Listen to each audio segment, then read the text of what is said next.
of funny how actors tell filmmakers, like, you know, you guys should do this and this and this. But I notice that oftentimes actors give the advice, but how many of them really want to make a film? Do you know what I mean? Have you come across a lot of actors that want to make that leap? Because I feel like they want to tell you this and this, but it's like, then you try doing a movie, and they're like, no, I don't want to do that. You know what I mean? So that crossover is difficult.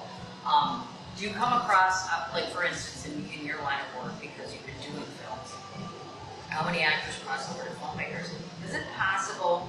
I almost feel like actors are really good at acting, filmmakers are really good at filmmaking, but crossing over sometimes is hard. Filmmaking is rough. The job of filmmaking is hard. Yeah, it absolutely is. But I've always felt that you know, people said this before, it's nothing new, but if you're going to be a good director, act in a film, act on a play, Really? act on stage. If you're going to be a good actor, right, understand what a director needs. Right. Produce a film, write a script, have other people act it out, direct them in that, even if it's just for practice, do something like that. Because then there's a mutual respect, especially if it's something like an indie film. You know, now you're seeing like how difficult things are. You're seeing, oh wow, I didn't know it was that hard to do that. You know, I'll give you a prime example. Often we film my DP Mark Boutros. I've worked with several films. He's never acted, and he's a wonderful DP. But sometimes he doesn't know that there are times when actors need some space to work lines out, and that's not what we're on cable. You know, but at the same time, those actors also should know that find a place to run your lines, so that we don't have to run cable for you. Gotcha. You know, and if that mutual respect, it's just all the different pieces of the set, especially about maybe 15 to 20 minutes before the first shot of the day. Everything's about like everything's going crazy. Sure. And it's controlled chaos, but it's still chaos. And if everybody understands what the other person needs, that mutual respect makes everything work. Absolutely. And the only way you do that is by doing it. The only way you learn that, truly learn that, is by doing it yourself. Absolutely. So I want to talk about the title of the film. First of all, most of us can't pronounce it. Yes. Second of all, where the hell did you come up with it? I'm just gonna say.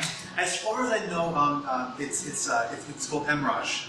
It's how some of the British accent may say hemorrhage. Really? And yeah, the original has a little apostrophe before the Aemorrage. Nice. I found it in an episode, issue of Heavy Metal magazine, December 1982. I was a freshman in high school, and I was an avid reader of heavy metal, and I loved it.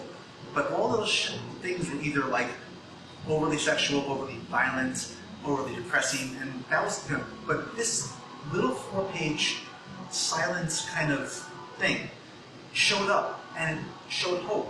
You know, she gets what she wants in the end, even if it's not what she expected. Yeah. She can retain herself. Yeah. In the original, they're aliens on an alien world. And the only person that speaks is the computer voice, saying that, you know, you have to leave now. We've got your second refuge out of your head. You have to leave now. You have to leave now. And it starts freaking out. Sure. So, so I said, you know, if the character in the original comic didn't speak, our character is going to speak either. And the only people in the original version, the only people that actually talk is a talking head on the screen for the news, and the computer that screams at her at the end. And that's the only time everything else is just what you see in this version. Yeah. Everything else is just emotive, you know? But I didn't know how to go about this. I only made a couple of different things. I come from the horror world. I started the Zombie Hunter City of the Dead series. We were the first zombie-based TV series on the air, you know. And we just released the 11th episode of that recently, believe it or not. We've been doing that forever, and that's how we cut our team. And I didn't know how to get an actual contract. I didn't know how to do these things. So this is going back to, I found a fan page for the artist on MySpace. Oh my God. Right? And I wrote, listen, if you can get in touch, his name is Philippe Kazamazu. I should have mentioned this to our friend who was here from France. Yes. Because he's known by the name of Kaza. He's extremely well known in France. His murals are in the Paris Metro. So I thought I was finding his fan page. I was finding his page. Oh my gosh. He wrote back to me the day later, and I said, I even apologized. I hope that, you know, your English is better than my French, because my French is atrocious. And he said, I would love for you to do a version of this film, but as a young man, I had to sell half of my rights to my publisher, and that's pretty much for life. So I'm going to put you in touch with them. And they had their lawyers from Delcourt Publishing contact me, and they'd never done an American contract before. So I rewrote certain things that I wanted. They rewrote it, went back and forth in Paris, and we finally agreed on it. And they sold me the rights for almost nothing. And Oh my God. he said, I want to see it done. Wow. And I had thought that, in my head, I thought that the story was much longer. Mm-hmm. When I found the original copy that I had, it turns out that it's only 4 pages. It's only the part at the end when she goes into the machine. Over the decades, I've been building the story in my head and thinking that was the original. So I was crediting him with all of it. And I'm like, wait, this is just something I came up with. But based on that.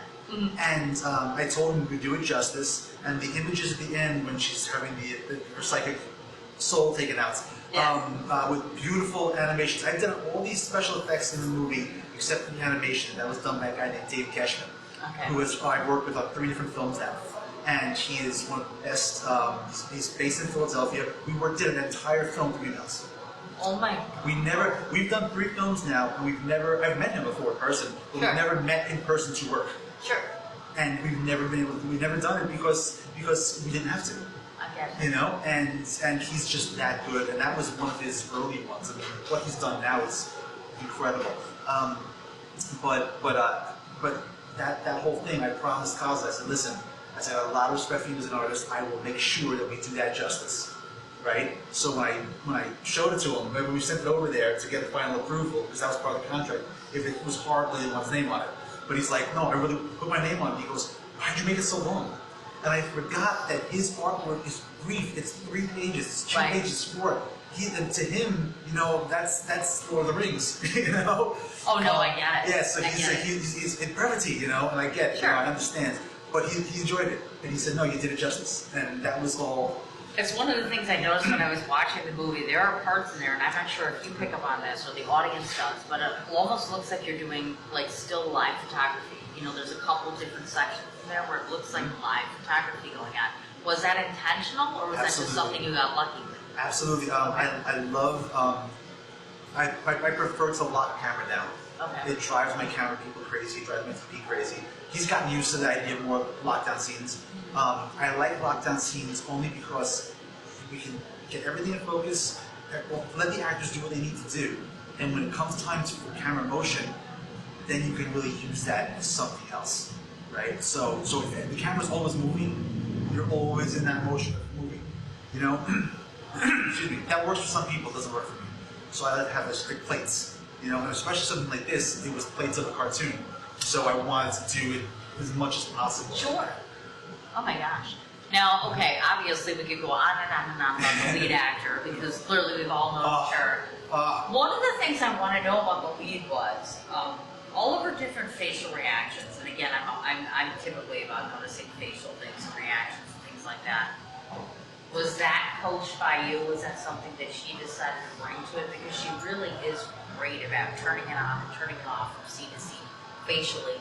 We know exactly where she sits every second because of how good she is facially. Was that your direction, or was that just all of her creative talent? I would love to say that was my direction. The only thing, I honestly think the only thing, the actress name is Vivian Cleary, and she's a musical theater actress. This was only the 2nd time she's ever been on film, and I was lucky to have her both times on those films. So beautiful. And she's done a lot of Broadway. She did the Donner Party musical.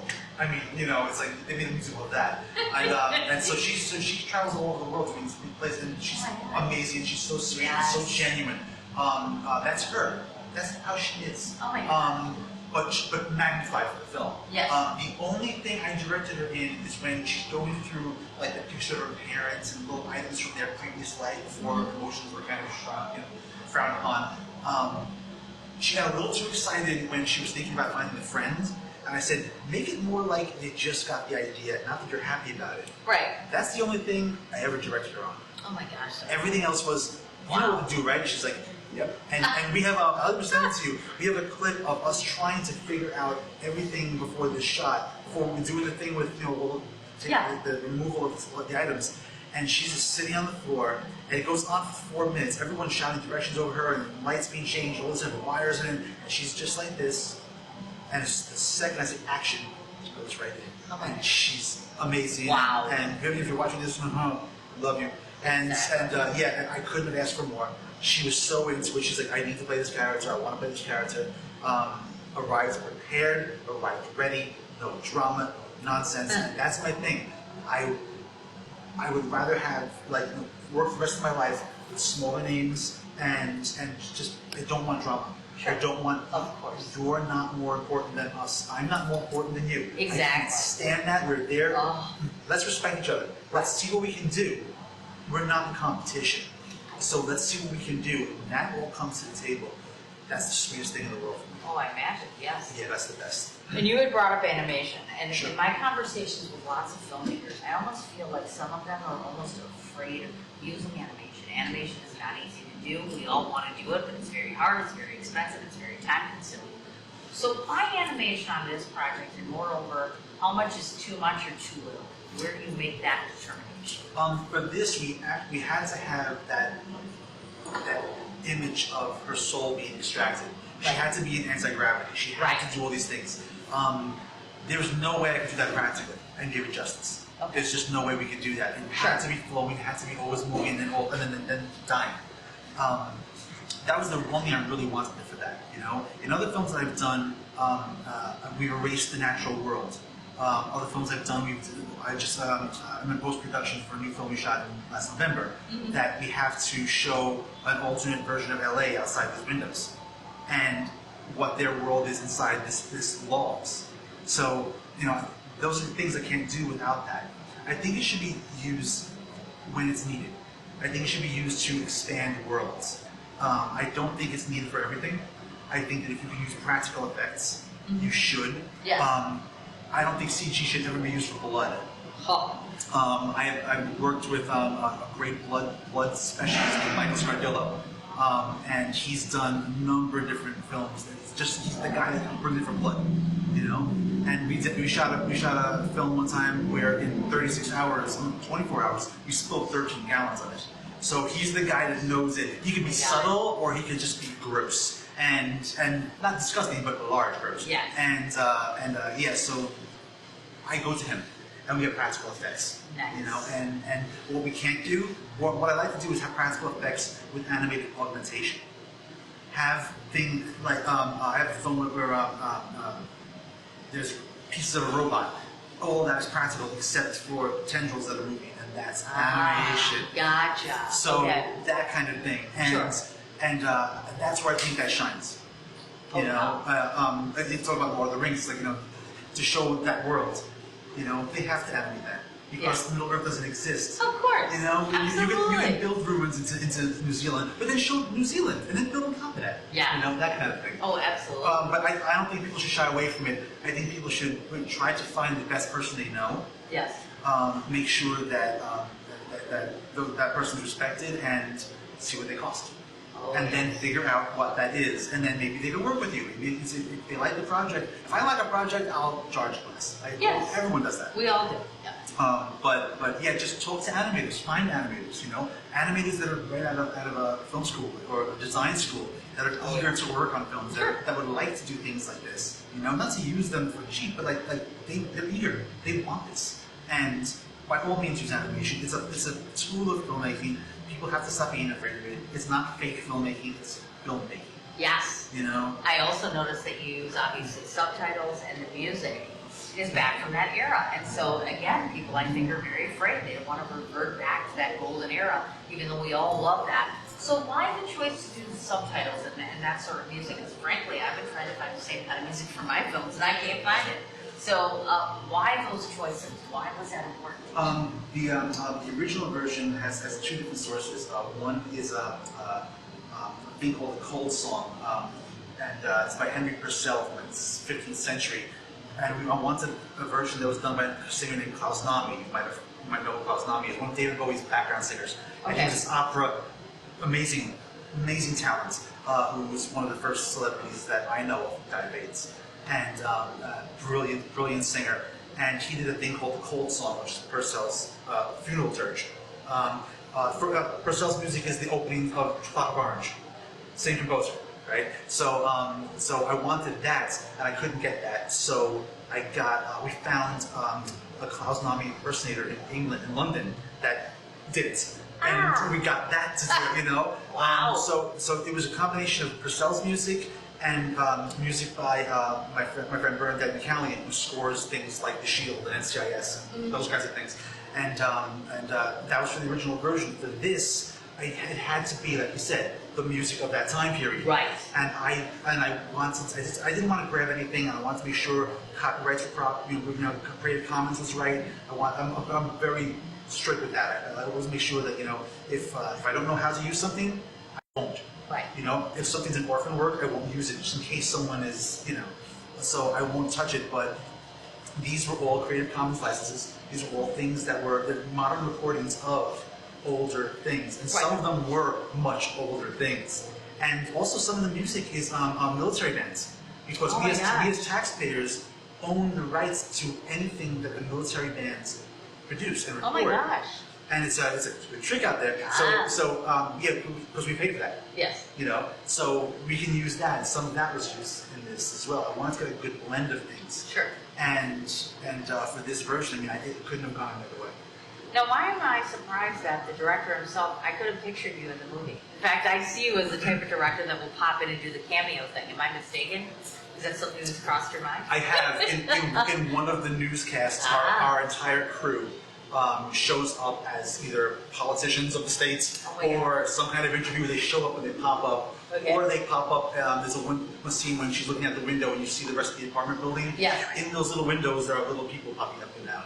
Oh my God. So you see that too. So that kind of thing, yeah. Look at that. Now tell me, how well has the movie been doing in terms of when you did it? What did you do with it? Did you submit it to places? How was it done? I wanted it to premiere at my favorite festival in the world, which is the Macabre Film Festival out on Island. Nice. I love that. I love the people that direct that. I was there from the very first one. I was there when they started this idea, and I wanted it to premiere there. I had to have it premiere there.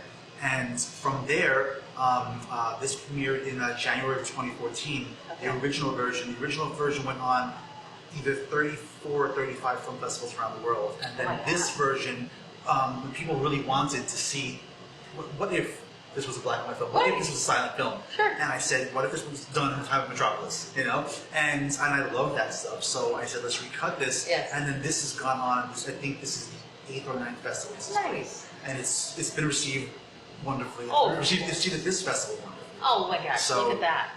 So if you were talking to someone right now, as we talked about earlier, with having a younger filmmaker, etc., when you're looking at doing black and white, using subtitles, trying to incorporate music that works, there's a lot of components going on here. So if a newbie is out there, or even a veteran filmmaker that might be listening to this and thinking, hey, I want to make a go of this. 2 questions here. First of all, what necessities do you need to make a film of this type? And moreover, what should your end game be? Because let's get frank, I mean, we built this festival because we know that there are not 75 or 100 other festivals embracing black and white these days. For that end, I always say, if you're going to make your film, make it for you. Yeah. Right? And it sounds corny, but make it for you, because it's when this is all done, that's your artwork. Yes. Right? This is what you're known for, this is what you're doing. For anyone that's looking to do a film like this, though, it is key, it is crucial, learn how to light it. Learn the proper way to light it, and do test runs, especially if you're the kind of person that wants to shoot film. You have to understand that you're not going to get a second chance on this. You're not going to get a monitor. Sure. Right? Learn how to light. Even if it seems extreme, don't forget that it's not about your eyes, it's about the camera's eye. Right. And especially in black and white film, and especially if you're doing like a noir piece, or even things like that, they're lit certain ways. Look at those films. Watch those kinds of things. Watch silent films. See how the subtitles go. See how the plates work. And I would say the one thing that I don't think anyone should do, do not use preset filters that come with your digital editing systems that say film grain or mistakes or things like that. Because what happens is that same mistake will repeat for the entirety. And the only thing your audience is going to see is that mistake repeated. Sure. Sparingly, yes. Always do little tiny bits or like burns in the corner, little things like that. But that stuff is cool. Sparingly. Make it look like it happened organically. Gotcha. And then people will fall more into it. It's a trick I learned from the artist. The beginning of Aemorraghe, the projector sound goes, and the projector runs to the end. When my wife and I had seen the artist, we were sitting in this theater, and I said, "Do you hear that sound?" And she said, "My wife Gina was here." She said, "Yeah, that's the projector." I said, "This is a digital projector," and we both realized that it was purposefully the sound of the gears, and I loved that. And I was like, I admit I stole that idea, but make it organic, make it your own, make it organic. Don't be afraid to experiment with different things. Okay. You know? Now, before I ask my last question. Lighting. That's the. Oh that's my the God, thing. yes. Yes. Now, before I ask my last question, I Sure. have to ask the professional. I'm about to finish off our film in the next couple of months, and at the very end, my significant other and myself are actually doing a silent vignette, and we end up doing a dance sequence like Fred and Ginger. Wonderful. So I'm trying to figure out. Wonderful. Okay, so first of all, he's a veteran actor, and I'm not. Number two, it's silent in black and white. So any good suggestion on how the hell do we do this and make this work? So I'm like petrified. I'm like, oh my God, how do we do this? I would say two things. First of all, whoever you know that shoots best with Steadicam, Yeah. okay? And if you can, if you're talking about Fred Astaire, Ginger Rogers, do it like they do. Do it one take. Have the camera move Oh my God. with the dancers. Because they didn't cut away with shortcuts and things like that. Yes. They showed the progression of the movements. Yeah. No matter what they did, they'd be jumping off the things and landing. Yeah. And it's soft movements. It's not here and there. It's soft movements. And practice it with the person doing standing cam, wherever he or she is. Yes. And do that and just practice it. It may take the whole day for that one scene. Oh my God. But that one scene Look at that. will be phenomenal. Oh yes, I'm sure it will. Absolutely. Yeah. So I have to Relight it, and then give me the perform lighting. it. Exactly. Perform it. So you have to tell us, so what's next on the horizon for you? What are you working on now? What's coming out? What are you doing? Because we know you're in life. Yes, at Long Island International on July 12th, I am in two different films. One I produced, and I'm also in called It's Time for Tea. It's a wonderful short film by a director named Matthew Kaplan, and it's about a husband and wife who are struggling with a serious bit of grief in their lives. She is becoming cold, and he is regressing in age, and that's how they're coping.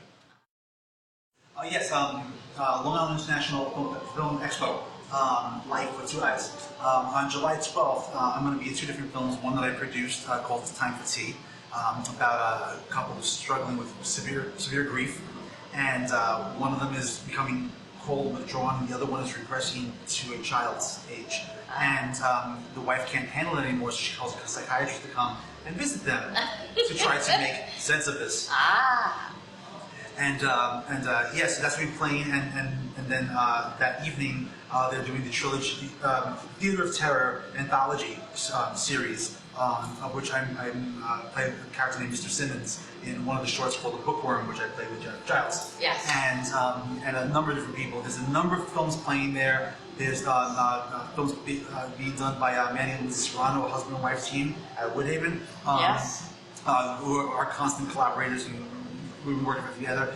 Jeremiah Kipp is the film there. If you've met him, you have to meet him. Yeah, I think he's the best director I know.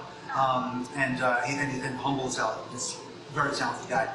And there's a number of films that are playing on this one day. Oh, sure. Now there's several days of the convention, right, for the festival. Yes. But July 12th, that's going to be where everyone's coming together because it's going to be this nutty day. Yes. Apart from that, we shot a movie back in November called Identity Check, which is based on a crazy dream my wife had. And she described it to me. I said, that would be a good script. Yeah. We were on our way to, because I'm a licensed reverend, I was going to do the wedding for one of my best friends, my husband, who's also my creative partner. And on the way over there, I have to figure out how to do this wedding, but this thing is flying in my head. I go to the men's room, I come up, the entire script blasted into my mind. Oh my God. And I'm like, I can't talk about this right now. I have to get Lauren and Tim married, and then we can talk about this. I went home and in 3 days I had the script. Oh my God. And the first people I asked for every single part said yes. And we just recorded. They rehearsed it as a play. Okay. And they performed it 8 times in one day. The entire film. And we just moved the camera, and they performed it again. We moved the camera, single camera, 12 hours. Oh my God. It's very, very cool. But it's called Identity Check. It's about an alternate future where people can buy each other's entire identities instead of declaring bankruptcy. Oh my gosh. So if your company goes bankrupt, the shareholders keep their shares, everything's fine, but now that I put your CEO, now you address me as him, because now I'm legally him. And these two rivals who hate each other for decades, top two guys in their industries, one has collapsed and the other one's going in for the kill. And I got nice 4 dynamic. wonderful actors that are the nicest people in the world, but they tear each other apart in this legal struggle over things that don't actually exist in our world, and they nail it. So my God. that's in it's a picture lock audio production we've done in a couple of weeks. Okay. I'm also working with David Cashman again to do all the video effects, and hopefully August 31st is going to be starting to go out to festivals. Oh my gosh, yeah. Now, people are listening to this and they're like, where do we find this fabulous guy? Where do we see his work? They would go to Facebook, they find me, Patrick Devaney. You'll just put my name in there and you'll find it. I'm also the first Patrick Devaney listed in IMDb, so you can find that. And PatrickDevaneyActor.com has everything that I'm doing. I'm doing, my own acting, writing, producing, everything. Sure. So if you go to PatrickDevaneyActor.com, you'll find all of this. Oh my gosh, look at that. Thank you so much. I have to tell you, one of the nicest parts about screening, he had submitted 2 different films to us, and it was very difficult for us to not take both of them because they were both exceptionally good. One of the things that you're remarkable at, in case you don't know this, is you have the ability to capture the essence and the elegance of that time frame. Back in the day, way back in the day, when you had silent films with the music and the appeal and the aura, you capture all of that almost as if Chaplin was still here. I'm a huge Chaplin fan, and I'm always about the subtitles, the music, the style, the fashion, who he casted, how he did this. That's why I was wondering about the cameo. Because, Chaplin was in all of his films. So what we loved most about showing your film, and I don't want to speak for Michael, and he can speak for himself, but I think one of the things that we liked most about it was that you really took so much time to grab the inertia, the essence, that whole part of Hollywood back in the day where it was all about non-talkies and black and white cinema and beautiful art. You've captured all of that with a lovely story, beautiful casting. It was a pleasure to really screen it. It really is good filmmaking. Good filmmaking. And it didn't require words. And some of the best performances are actors and filmmakers who can produce art without saying or speaking. So I think it's important to recognize that. You've made some beautiful cinema, even if it doesn't go into a Hollywood screen, etc. But we are so thrilled to screen it. And we would probably screen it again and again and again. And we're excited to see what you've got coming up because we love this whole black and white thing. I think we need more people like you to keep all of that alive. It's really something that shouldn't get lost in us. And I kind of feel like it is, I do. I think more people have to go out and take a chance with it. Absolutely. And keep this alive. I don't consider this a throwback. Exactly. I consider this a continuation of an art form. Thank you very much. That's what I said. Yeah, it's not a throwback or a retro or anything. It's just a modern take on this. Absolutely. Another look at this form. And that's all that is. And more people should do it. It's fun. Guys, It is so fun. It's fun. It's fun. And it's black and white. Who doesn't love that, right? Yeah. Exactly.